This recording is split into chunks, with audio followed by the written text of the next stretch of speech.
welcome to another edition of the Zero Hour. I am, of course, your host, Richard RJ Eskow.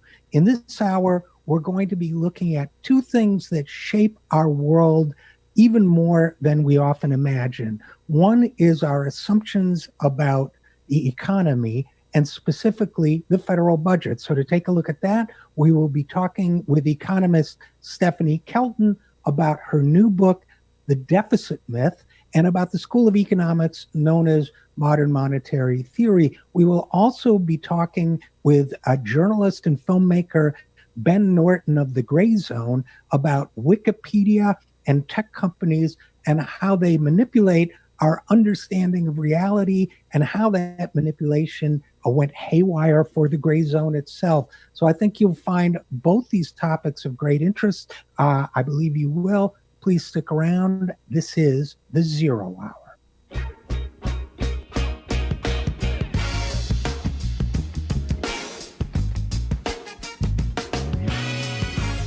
And we are back on the Zero Hour. I am your host, Richard RJ Eskow. The object that I am holding in my hand, if you're watching on television, and if you're not, why not? The object that I'm holding in my hand is the new book by my next guest. She's been on the program many times before, but not with a hit book rocketing up the bestseller list as this is literally doing. The Deficit Myth is the name of the book. The subtitle, Modern Monetary Theory and the Birth of the People's Economy. My guest is the author, economist, Stephanie Kelton. And Stephanie, first of all, congratulations on the book's publication and on it doing so well. Thank you very much. It's been a heck of a week. Really, really fun. Well, good. I'm glad to hear it. And you've been doing, from what I understand, interviews back to back, which gets me, I guess, to my first question, which is the book has gotten a great deal of attention since it's come out. And your work has gotten a great deal of attention in recent months. When you and I first met some years ago, modern monetary theory, which we could talk about what it is, but it was a little known, I would say, aspect of economic thought. And it has increasingly acquired a visibility and attention, sometimes flattering, sometimes not. But why do you think it is that there's such an upsurge in, first of all, I guess, a brief description of what modern monetary theory is, and perhaps why you think there's been an upsurge of interest in it right now? Sure. Well, so let's do what is MMT and the quick and dirty kind of, sketch that I can give on a moment like this. So, look, MMT is a school of thought in macroeconomics. Okay, so it's a framework. And this framework asks us to begin with a recognition that the monetary system that we have today is one where the government is the issuer of a fiat currency. It is not convertible into gold or anything else at a fixed price. The government doesn't tell you, if you bring me $10 bills, I will give you some little bit of gold or something like that. It's a floating fiat currency. And it's been that way since Richard Nixon took the US off of what was effectively a gold standard in 1971.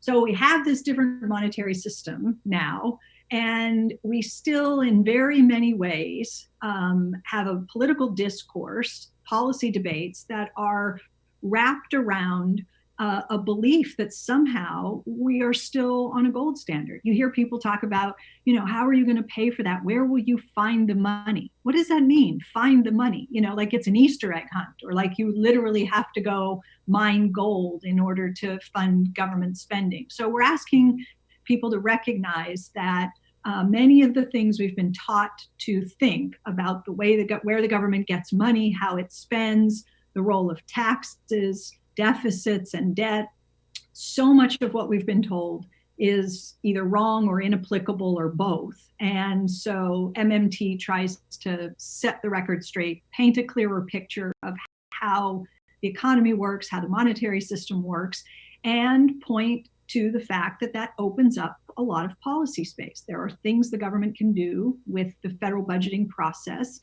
to make fuller use of the monetary system, to solve real problems in our economy, but that it doesn't do so for fear of adding to the deficit or increasing the national debt. So that's a really quick and dirty. Of course. And so the deficit myth is the title of the book. So the myth you're describing is the myth that if the government, meaning the federal government, the currency issuing government, might spend all of the gold coins it has in the bank, and then it has to find a leprechaun and follow him to the end of the rainbow, or to get more gold coins. That's the myth. And modern monetary theory, I guess then my next question, then we'll get to the upsurge in interest. When I think of a theory, I think of it as a mental frameworks we build, whether it's in science or anything else, to help us interpret how the world works. We build the framework in our minds, and then we test it against reality.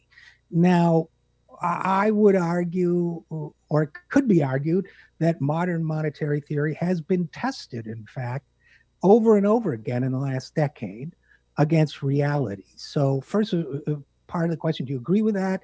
Second part, if you do, how's it done? Yeah, I definitely agree with it. For example, you heard a lot of hand-wringing about deficits after the financial crisis in 2008, when President Obama was elected the first time, and he takes office and the wheels are coming off the economy and the deficit is exploding. Congress passes stimulus bill to try to deal with the economic fallout. That adds also to the deficit, but mostly just the rotten economy is driving the deficit higher. And people are saying, this is terrible. This is unsustainable. We got to do something. And, President Obama himself called for a commission to wrestle the deficit back down. It was, the Simpson-Bowles Commission and so forth. We got to get this thing under control or really bad things will happen, right? All of these things.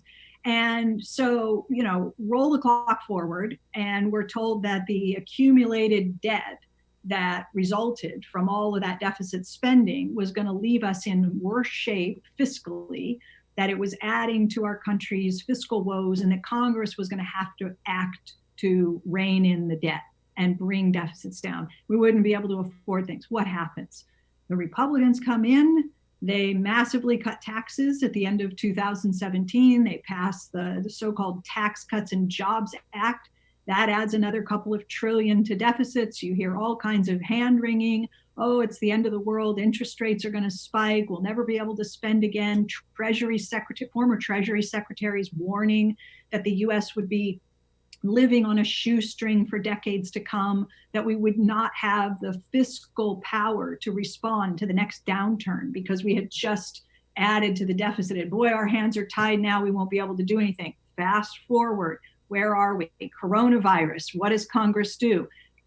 Kick legislation through the House and the Senate. Trillions of dollars are moving, and the deficit is increased again. So is MMT being tested? Yes, because we said all along, from well before the financial crisis in 2008, that deficits aren't inherently dangerous, that the way we think about them is mostly wrong, that they aren't unsustainable, that the real limit is inflation, not insolvency. That brings me to the next point, which is Europe, which we also got correct when many people didn't really see any problem with all of these countries in Europe giving up their sovereign currencies, a currency like the drachma that Greece and the Greek government used to be able to issue.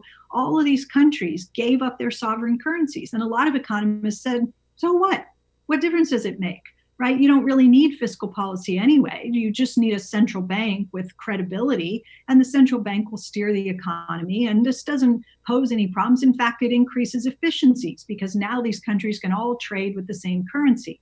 It was MMT economists who, before the ink was even dry on the Maastricht Treaty, which is the blueprint for the euro, we were saying this is not going to go well, because if countries give up their sovereign currencies, they're going to turn themselves into currency users, much like individual states in the US. So I could go on, Richard, for a very long time with a track record And I think it answers your earlier question about why people finally started paying attention. And I think honestly that the answer has largely is about the fact that we have accumulated over a period of decades now a damn good track record. We have got the big stuff right. And I can't think of a single thing. This is, not to sound braggadocious, as they say, but I don't think we've gotten anything wrong. We certainly haven't made any major calls incorrectly. And I think we've gotten all the big stuff right. And if we'd gotten it wrong, believe me, our critics would be screaming it from the rooftops. But there's just nothing they can point to, I think, that we haven't got the analytics correct. And again, we're talking with the economist Stephanie Kelton, whose new book is The Deficit Myth.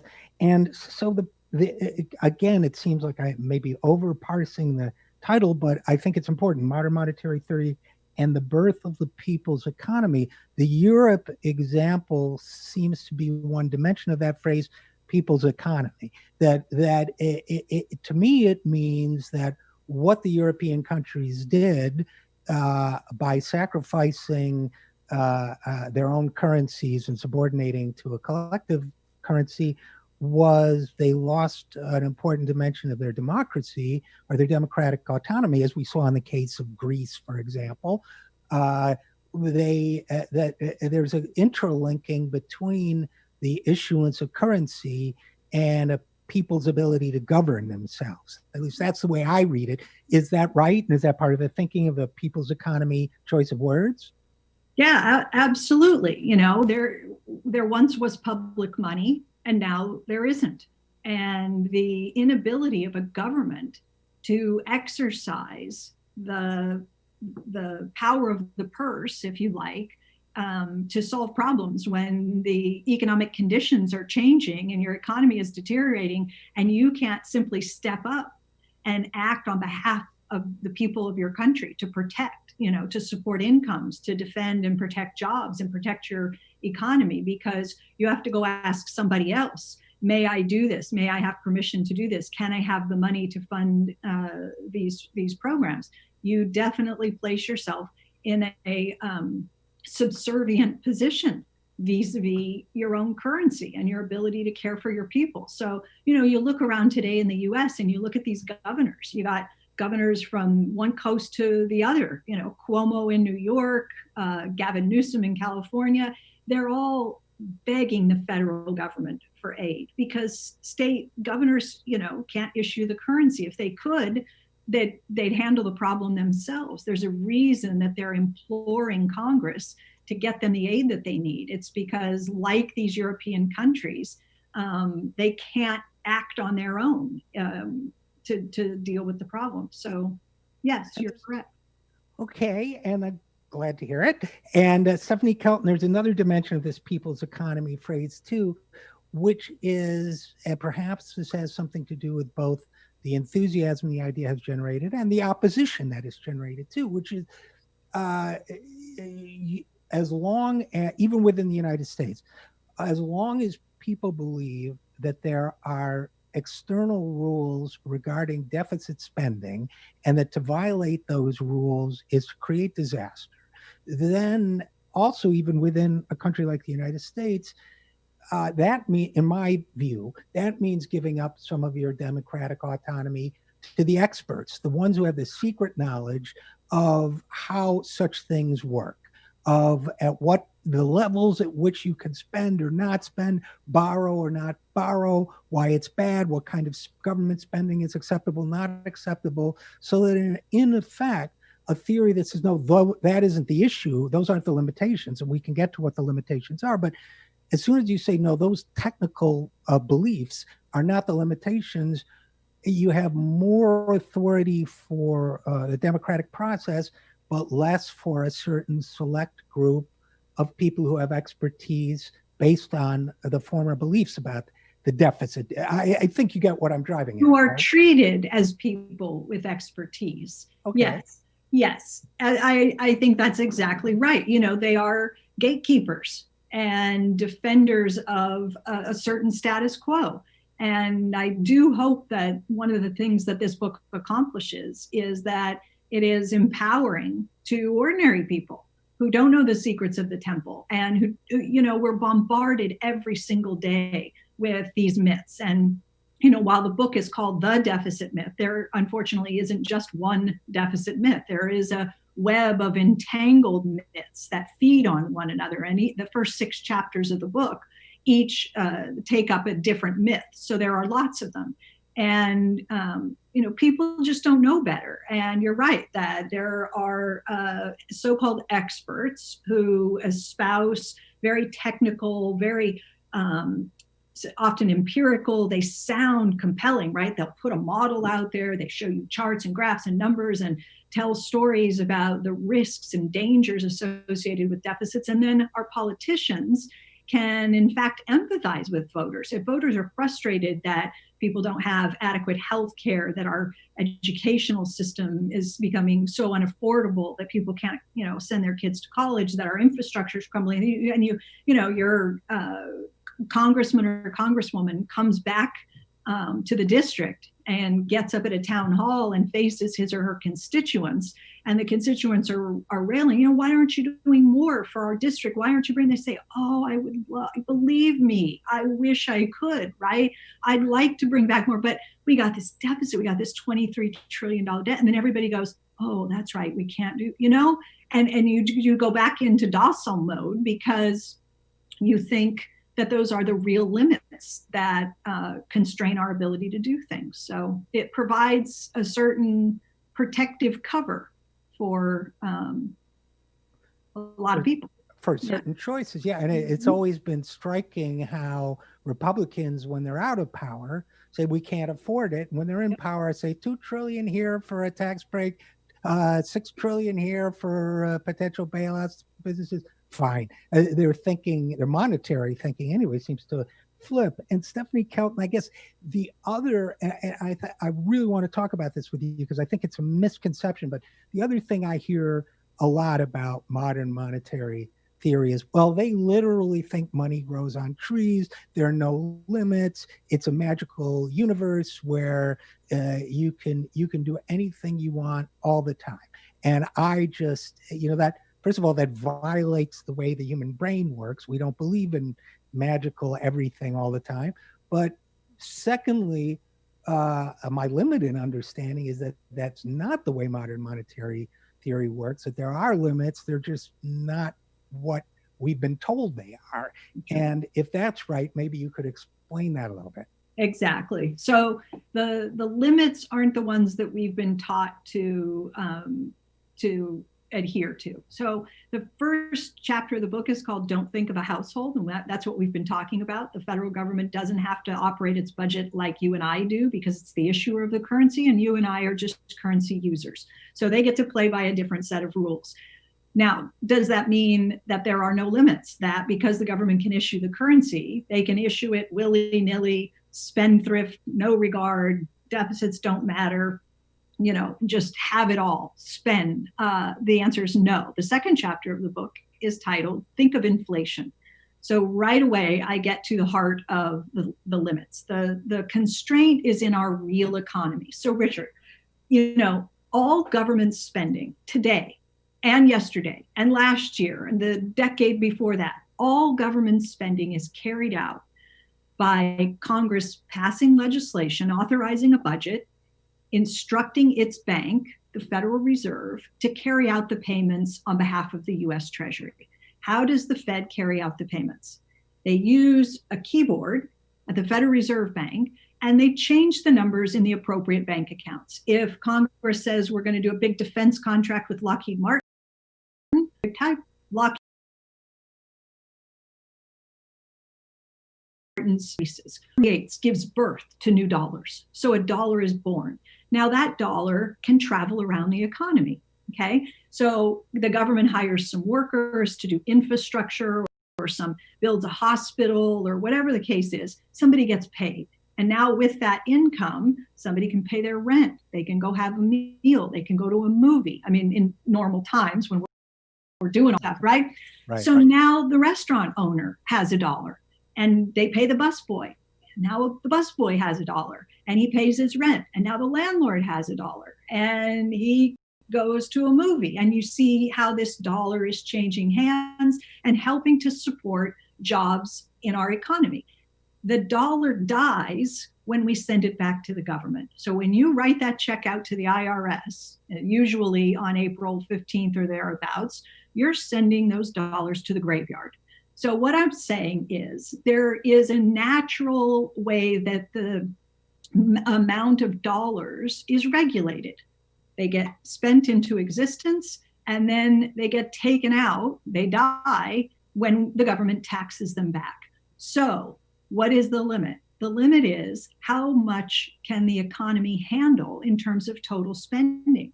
If the restaurant is full up and there's a line of people that have to wait an hour for a booth, and you can't buy a ticket to the movie theater because all the seats are sold, and you can't get a hotel room because the place is booked up, and you see what I'm saying, right? You can't, that's full employment. And once you reach full employment, any additional spending, not just government spending, but any additional spending it will bring inflationary pressures, right? So the relevant constraint is inflation. It's our economy's real resource capacity. When we're looking around at our economy today, we got tens of millions of people who've lost their jobs. We have businesses that are losing customers because people are staying home, right?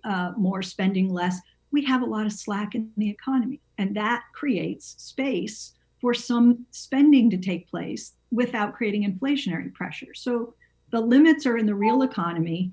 As long as the real economy can meet higher spending with higher supply, with higher production, you're safe.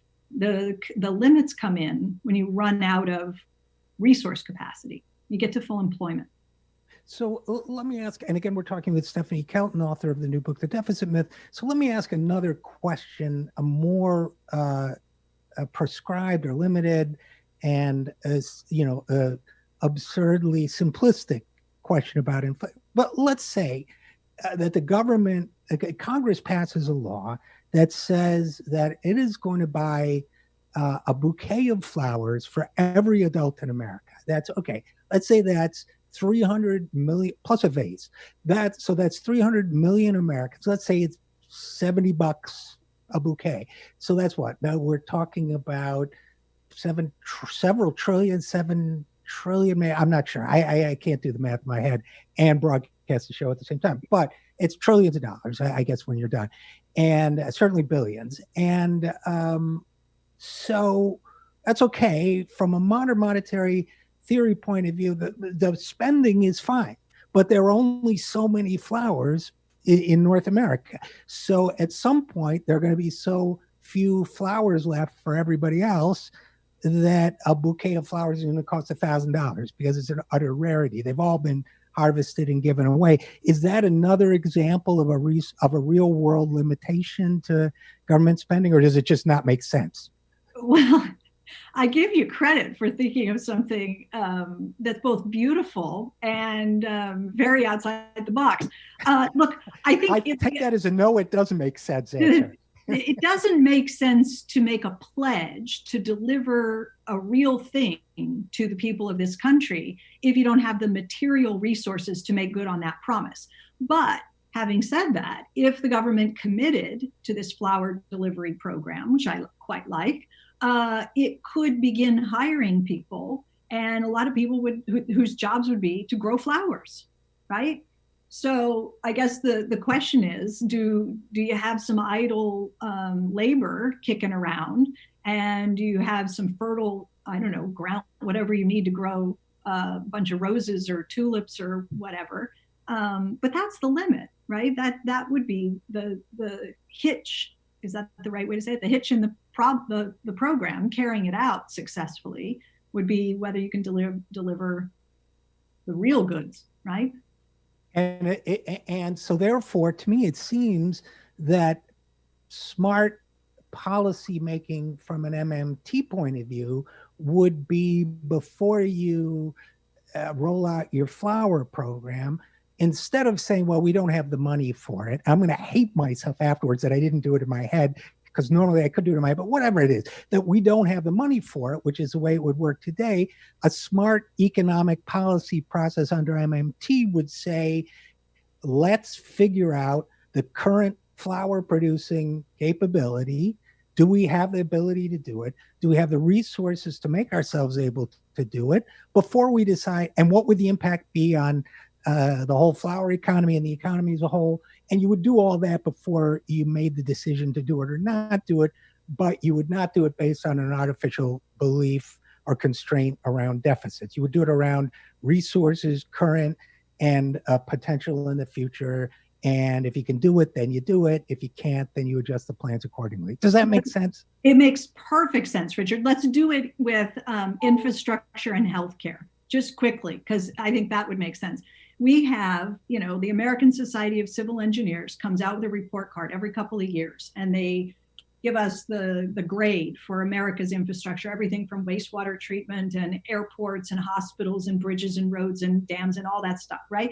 And they grade our infrastructure, and we got a D+ grade that I think we're sitting on at the moment. And the estimate from the civil engineers is that we need to spend more than $4.5 trillion to bring America's infrastructure up to a passing grade, right? Up to snuff. So suppose Congress got serious and said, let's deal with infrastructure. Let's get an A grade. Let's fix everything that needs fixing. Let's do it. So they commit $4.5 trillion or whatever to doing infrastructure, but nobody pauses to think, do we have construction workers, architects, engineers, steel? Do we have the heavy machines? Like, is all that stuff going to be available to be hired so we can roll this infrastructure investment out and get going? If it's not, you're going to be competing for all of that stuff with the private sector if it's already being used, and then you're going to create inflation in those products in that industry. Now, do healthcare. If you're going to do Medicare for all, along the lines that Senator Sanders proposed, where you don't just give everyone the existing Medicare program, but you beef up Medicare, make it more generous so that people get long-term care, they get vision, they get dental, they get medical health, right? And everybody gets it. So the question is, do you have the mental health care professionals? Do you have enough doctors, nurses, hospital beds? Do you have, right? Can you deliver in real terms what it is that you're promising? Because it turns out the money is the easiest part. And that's what we end up arguing about, the pay for. Where will the money come from? That turns out that's the least important question, because it's the easiest to handle. Question is real resources.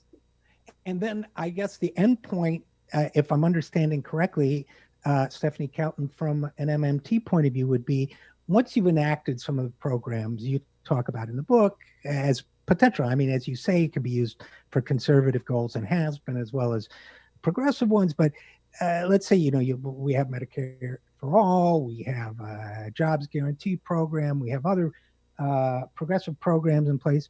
Then the question becomes, if the effect of all of that is starting to be inflationary, but society is determined, let's say, that everyone does have a right to a job, everyone does have a right to medical care, then taxation, rather than thinking of it as that's where the dollars will come from to pay for all this stuff, becomes more a matter of managing the balance of the economy when inflation starts to loom. Is that correct too?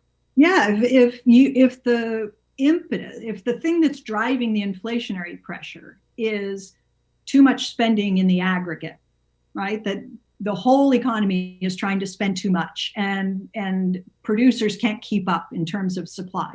So inflation begins to increase. Then one way, but definitely not the only way, to mitigate the inflationary pressure is to send more dollars to the graveyard, right? To get them out of people's hands so that they can't chase goods and services in the economy. So that would be one way to do it. But the thing is, a couple of things. One is that the best way to guard against an inflation problem is preemptively. It is with a good offense, not to chase it defensively after inflation gets out of hand. So that's why I talk so much in the book about, changing the way we approach the federal budgeting process so that Congress has to stop and ask, do we run the risk of creating inflationary pressures with this spending proposal before they do it? Not after they vote for it and the spending happens, but before they authorize the spending. And what frustrates me is, having worked in the Senate, I never heard a single staffer, not one, I never heard a single member of the Senate on either side of the aisle use the I word, inflation. it's not even an afterthought. They just don't think about it at all. And what I'm saying is that if you're going to write a $4 trillion infrastructure bill, think about the inflationary potential associated with that spending before you vote for it. Analyze, right? Do the macro analytics so that you figure out, would it be safe to do this over a 10-year period? Could we do it over 5? How much can we roll out? How quickly? And then think about the offsets. Like, do I need to raise taxes to put some dollars into this part of the economy? Do I need to remove some dollars somewhere in order to prevent my spending from creating inflation? So that's how I think about it. And this is where I think the criticisms that I've seen of MMT from the left, which seem to be fewer than from the right, at least in my experience, but they take that kind of thinking, and the critiques I've seen say, well, MMT says you should make life more expensive for working people when things get tight, as opposed to what I hear you saying is, this is kind of a mechanism that needs to be kept in balance, but you're not advocating doing it one way versus another. So if you do a hypothetical example, I mean, John Maynard Keynes in his book, How to Pay for the Wear, talked about holding back, as I recall, income for workers while the war was going on. But whatever mechanism you use, I think you're saying that modern monetary theory is neutral about all of that. That debate happens when you decide how you want to put this theory into practice, which would make those left critiques kind of, they're ascribing views to it that it doesn't possess because it's a theory. Do you know what I'm trying to say? And is that making sense? I do. I mean, I think I'm familiar with probably some of the people and some of the critiques. Let me try to address it this way. If we're in a depressed economy the way we are today, and Congress doesn't want to listen to MMT, they want to be so-called fiscally responsible. They want to do infrastructure, but they want to pay for it because they're afraid to add to the deficit. Now, you could do that. You could write a $2 trillion or $4 trillion piece of legislation and say, we're going to spend this trillions of dollars on infrastructure, but we don't trust MMT. So we aren't going to add to the deficit. We're going to make sure that it's deficit neutral. It's all paid for. We're going to raise taxes. Okay, on whom? So now you have to pick two fights, right? You have to pick two fights. You got to go convince enough of your colleagues to vote for the spending that you want to do, but you also have to convince them to vote for the tax increase to keep it from adding to the deficit. Now, maybe you can accomplish that. I didn't see it happen in my time in the Senate, but maybe you can persuade enough Democrats and Republicans to vote for tax increases that you could actually make this work. Now, on whom? Democrats would raise taxes on people that make a lot of money, right? They would try to limit the pain of a tax increase to the people who can best afford to bear that cost, right? I have no problem with that. I just don't believe taxes finance government spending. But okay, let's say we do trillions of dollars of infrastructure, we raise taxes on the rich. So what happens? Lots of people who work in construction, right, get jobs and they start working and their income increases and they get paid to build a bridge and fix a road. So society gets a new bridge and those folks get paid to build that bridge. But some rich folks have their bank accounts debited. So they don't have some dollars now, but workers over here have those dollars and now society has a bridge. Okay. You might be able to pass that legislation, but MMT says that very often you can accomplish the goal, which is to fix infrastructure, by just picking one fight. And picking one fight means I just have to go collect votes to pass an infrastructure bill. And now I hire a bunch of construction workers and architects and we pay them so they get income and society gets a bridge. So now you have a bridge and you have some more dollars in the economy. Under the other system, you have a bridge and no more dollars. You just reallocated from some balance sheets to other balance sheets. So, this idea that MMT wants to put the pain on the little guy, no, of course not. You don't have to raise anybody's taxes unless you're trying to mitigate inflationary pressure, but you can raise taxes on the rich not because you need their money, but because you want to start tackling income and wealth inequality, and you want to make the income tax system more progressive. You want to do something to address concentrations of wealth. You don't even need the excuse of spending in order to properly advocate for realigning the tax code for the sake of, democracy, right? Right. No, I absolutely understand. And by the way, these conversations never talk about the invisible taxes of, the $3,500 deductible on your health plan, private sector health plan, or what have you. But we're running out of time, Stephanie Kelton. So I guess before I let you go, what is one thing you think people should know about this book, or why should they buy it, or whatever? What's your closing statement on this, on your new book?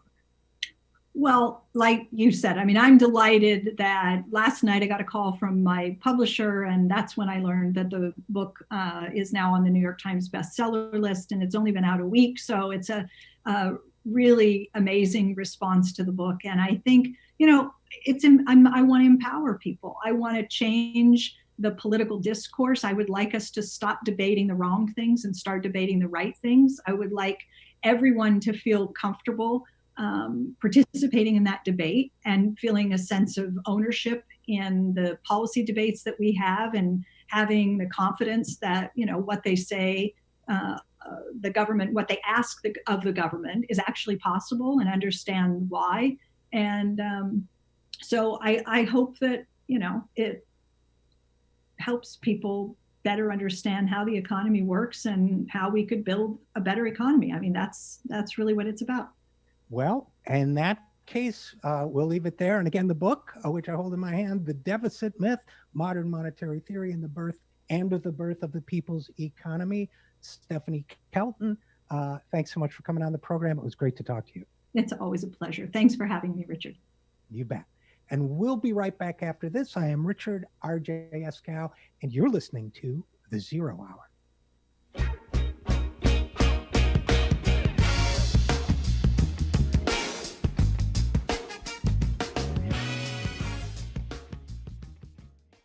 I love playing Bowser because I'm a huge fan of the music of the 50s and the 60s, but that does not mean that I actually want to go back to the 50s and the 60s, a time care.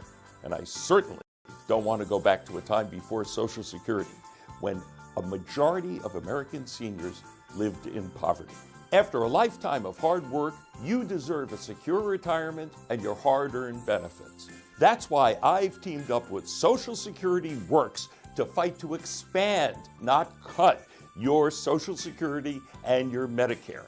Join me at socialsecurityworks.org and Grease for Peace.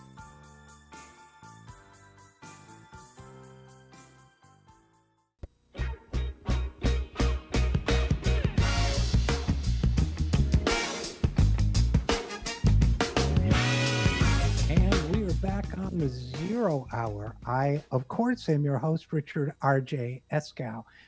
Anybody who's been listening to or watching this show for any period of time, or following my own writing, will know that I feel strongly about the power that the tech companies have over us, both as individuals and as communicators and as a society. And I've been concerned for a long time about the ability of some of these organizations to affect people's futures, their livelihoods, their destinies, not to mention our collective destiny.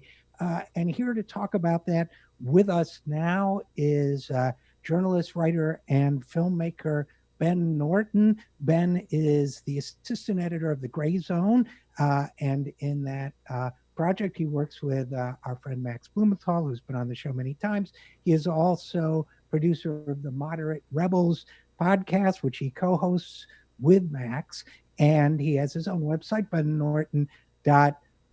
And recently, well, I'll let him tell the story, I guess, but recently Wikipedia decided to take some sort of action against the Grayzone. So first of all, Ben Norton, thanks for coming on the program. Thanks for having me. You have a great show. I've seen your interviews with Max and other guests, so it's always a pleasure to be here. Thanks. I appreciate that. I've been following your work for a really long time too, so I'm glad we have the and really appreciate it. So I'm glad we have the chance to finally talk. I wish it was under better circumstances, but the topic I wanted to address with you most immediately anyway is not a pleasant one, because I've been on the receiving end of this kind of tech situation. So basically, you wrote a piece that's up in the Grayzone. That's thegrayzone.com. Wikipedia formally censors the Grayzone as regime change advocates monopolize editing. So can you just briefly let us know what happened there? Absolutely. This is part of a larger campaign of censorship by these big tech corporations. So I'm glad you situated in that context. We should, of course, understand that Wikipedia, which is run by the Wikimedia Foundation, has become a huge, essentially, corporation. I mean, it is a foundation, but the role that it plays is similar to the other corporations in Silicon Valley, where the Wikimedia Foundation just so happens to have its headquarters. The Wikimedia Foundation is also very heavily funded by Google, Apple, Microsoft, all the big tech monopolies. And it plays a very similar role in the management of information, the management of people's access to information, not only in the US, but around the world. I should stress that Wikipedia is one of the most popular websites on planet Earth. It's consistently in the top 20 in terms of highest traffic. And in terms of English language traffic, it's often in the top 5 websites above Amazon. So just for context, Wikipedia gets more traffic than Amazon. And of course, there are different languages for anyone who knows Wikipedia. There's German, French, Arabic, Spanish, but by far the most popular version is English. So what we're talking about today is the English language version of Wikipedia, which has the most articles and also which is the source of many articles in other languages, which are translated from English into the other language. So it's one of the main sources for all of Wikipedia's content. And the way that Wikipedia works is it's ostensibly decentralized, right? That's the branding we've been sold. Since Wikipedia was founded in 2001, nearly 20 years ago, it has marketed itself aggressively as this democratic platform that allows anyone to edit it. That was kind of true in the early days, but for well over a decade now, it has been really ossified. Edits are done by a very small handful of people. In fact, a scholarly study found that over 10 years, looking at Wikipedia edits, the English language version, they found that 80% of edits were done by just 1% of users. So the vast, vast majority, 4/5 of edits are done by 1%. And who are those editors? Well, there are certainly average people, but it's very well known that those primary editors include corporate PR flacks. There are numerous firms of people who are paid to edit Wikipedia articles. It's their job to do PR for their clients. So past clients who have paid Wikipedia people to PR firms to airbrush and edit their articles include Facebook itself, and Facebook CEO Sheryl Sandberg has been involved in that, and also NBC, the corporate media giant, and many other companies, many other institutions, state agencies. There are also many cases of government agencies who have been involved in editing Wikipedia. The CIA has been caught many times. From CIA headquarters, FBI operatives have been caught editing Wikipedia frequently. Other states, Saudi Arabia, Israel, I mentioned in the article that in Israel, a far-right, very extreme minister, Naftali Bennett, actually went on camera and boasted several years ago that they were hosting a training session to teach people how to do what he referred to as pro-Israel editing.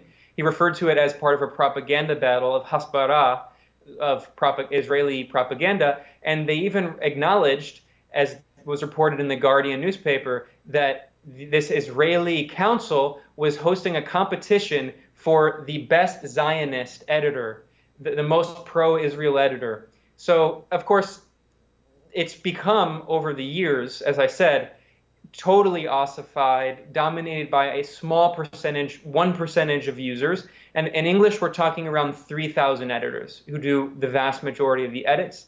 So it's very few people, and they're almost entirely anonymous. So we don't know who are actual people who are dedicated to trying to curate people's access to information, or if they are these paid PR flacks, if they're corporations, if they're state intelligence agencies. So that's the overall situation that we're in. We need to understand that context before we talk about the censorship, because the censorship is already scandalous enough, but I think a lot of people don't understand how much Wikipedia has become, frankly, an astroturfed operation. Yeah, I think that's a really important point, Ben Norton. And I guess I would add to it, just as an observation, that it strikes me as ironic that the distributional curve for Wikipedia has come to closely resemble the distributional curve for wealth in our economy, where 1% hold the vast majority, in this case, of influence rather than wealth, but because presumably they're being paid to influence, that they have the time to do all this work and dominate the discourse that's taking place, or the perception of reality that's being formed on Wikipedia. Yeah, absolutely. And I would say that that's not necessarily a coincidence. It could potentially be by design, or it just simply could reflect the conditions of the economic, political, technological system that we all live in. I say it could potentially even be by design, because another article that I wrote with my colleague Max Blumenthal, which is a secondary piece, it's part of the series that we published on Wikipedia at the Grayzone. The second article looks at the founder of Wikipedia and also the executive director and CEO of the Wikimedia Foundation, who are respectively Jimmy Wales, the founder, and then the CEO is Catherine Maher. I'll talk more about them later, but I'll just mention that the founder, Jimmy Wales, was a former trader. He was involved in Wall Street and involved in trading stocks and other things. And he considered himself a tech entrepreneur, like many of these Silicon Valley startup founders. And what was his political ideology? It was expressly objectivism. He is a strong supporter of Ayn Rand, to such a degree that for many years, he's kind of toned it down in recent years, but from the beginning of founding Wikipedia in 2001, and for many years for the next subsequent decade, Jimmy Wales constantly name-dropped Ayn Rand in his interviews. He talked about her book, The Fountainhead, and how the characters in it, which are just kind of right-wing libertarian cookie-cutter stereotypes, how they influenced his worldview and also influenced the idea he had behind Wikipedia, which he saw as this kind of weapon against state censorship. Ostensibly, that's the way he kind of framed it, which is also ironic because it's become really so dominated by U.S. government narrative since then. And you can find, I show in the article, you can find a video that was posted, in fact, by one of the main Ayn Rand think tanks, posting a video of Jimmy Wales boasting of how Wikipedia was inspired by objectivism. So here's irony number two, Ben Norton, that the Ayn Rand acolytes and cultists all seem to preach this idea that if the government is destroyed or restricted, that free market principles will come to the right outcome for society, and they all wind up allowing the few to dominate the many. Which hardly seems competitive at all, seems anti-competitive. So it seems to me that the more you talk about it, the more it seems like an unfortunate microcosm of the worst in our political economy right now. Yeah, and I would go even further. I would highly recommend the book of a journalist named Yasha Levine. He wrote one of the most interesting and important books of recent years called Surveillance Valley. And he talks about the origins of these big tech corporations, these monopolies, the new monopolies that control the tech-centered economy, not just in the US, but in much of the world. And Yasha Levine showed how from their earliest days, Google, all of these companies have been working directly with the US government and some of the most oppressive authoritarian institutions. Specifically in the case of Google, Yasha Levine shows how Google has, for instance, helped provide technology to the US Army when it was militarily occupying Iraq. It also has provided assistance and is a contractor with the CIA. Google also helps police departments surveil people, engage in mass surveillance. Google launched a spy satellite in conjunction with the Pentagon. Google has also built robots for the military. So I think that's why I began this discussion talking about the importance of the fact that the Wikimedia Foundation is based in Silicon Valley and is funded by these same big tech corporations, because I think we can't let the fact that Wikipedia is run by a foundation, a nonprofit, distract from the fact that it is still part of that Silicon Valley bubble. Even if it's not ostensibly making profit, it's still part of the same role. It's part of the same institution that these big tech corporations represent. Yeah, I think it's a great point. Again, we're talking with Ben Norton, who is here representing journalist and filmmaker, who is here representing the Grayzone and their recent experiences with, as well as writings about Wikipedia. So, Ben, maybe this is a good time, to having set the stage, to pivot a little bit to what the Grayzone has experienced with Wikipedia. Absolutely. So I mentioned that editing on Wikipedia is controlled by 1% of editors, essentially. Many articles are in fact locked. So especially controversial political issues, which tend to be many political issues that are relevant today. So in order to edit one of these articles, you have to have a certain number of edits, a few hundred or a few thousand edits, a certain amount of time on the platform. And there are different degrees of locks. So there are also institutions, or mechanisms built into Wikipedia that make sure that these editors maintain control specifically over politically sensitive topics. And one of those topics one of many topics is Venezuela. If you look at Venezuela-related issues on Wikipedia, there's frequently what people refer to as an edit war.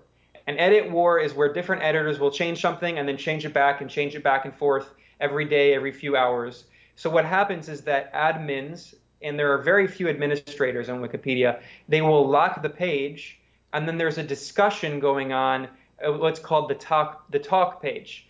And the talk page is publicly available. Now, I mentioned that Wikipedia is not at all democratic. Maybe in the early days, for a few years it was, but at this point, the internal democracy has been utterly wrecked. But what is true about Wikipedia is that it's transparent. So you can see all of the edits. They are publicly made, although, like I said, most of the editors are anonymous. So if you look at a lot of Venezuela issues, you can see, for instance, Juan Guaido, which is recognized as the president of Venezuela, according to Wikipedia. And if you look at the different edits going on, you can clearly see that there are particular editors who are strong opposition supporters. They spend all day long editing not just the Guaido article, but a variety of Venezuela-related articles, always pushing the line of the right-wing Venezuelan opposition. Well, it just so happens that some of these editors initiated a process to blacklist citation of the Grayzone on Wikipedia. Now, because Wikipedia is ostensibly the open encyclopedia, what that means is that when editors, even though they're tightly controlled, the few editors who do edit, they have to cite an external source with a citation. And the citation has like a footnote as in a scholarly book. So there is a list of media outlets and sources that are considered legitimate for editors to cite in an article. And who makes that list of what's considered legitimate sources? It's the same small gang of these editors, who are, many of whom are, of course, very politically motivated, if they aren't compensated. We don't know, of course, if they're compensated, but at the least we know that they're politically motivated because you can tell by all of the edits they've been making over years or months. And what happened is these Venezuelan opposition supporters, initiated a survey, an official survey on Wikipedia, to blacklist the Grayzone, and the main moderator, who also initiated the surveys to blacklist other websites, including Telesur, which is a left-wing pan-Latin American network, which is funded by the governments of Venezuela, Cuba, Nicaragua, and it used to be funded by other left-wing governments until they were overthrown. Telesur was blacklisted by the same group of these editors. Also, Venezuela Analysis, which is a totally independent site, independently funded. It's run by non-Venezuelans. I know them. The main writer actually is an American, a white American. But Venezuela Analysis was also blacklisted by these Venezuela opposition trolls. And then they came for us after.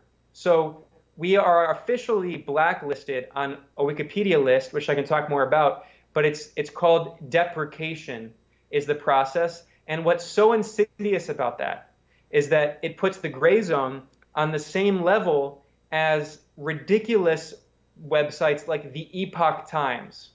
The Epoch Times is also a deprecated source. For anyone who doesn't know, the Epoch Times is an insane far-right propaganda network run by a Chinese cult called Falun Gong, which believes that God sent Donald Trump to destroy China. And they also believe that race mixing is demonic. They believe that homosexuality was created by the devil and that feminism destroys society. So our investigative journalism is considered just as deprecated on the same level as the propaganda outlet of a Chinese cult.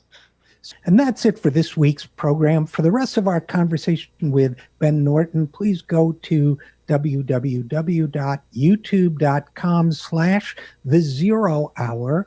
And we will see you here next week. I am Richard RJ Eskow, and this is The 0 Hour.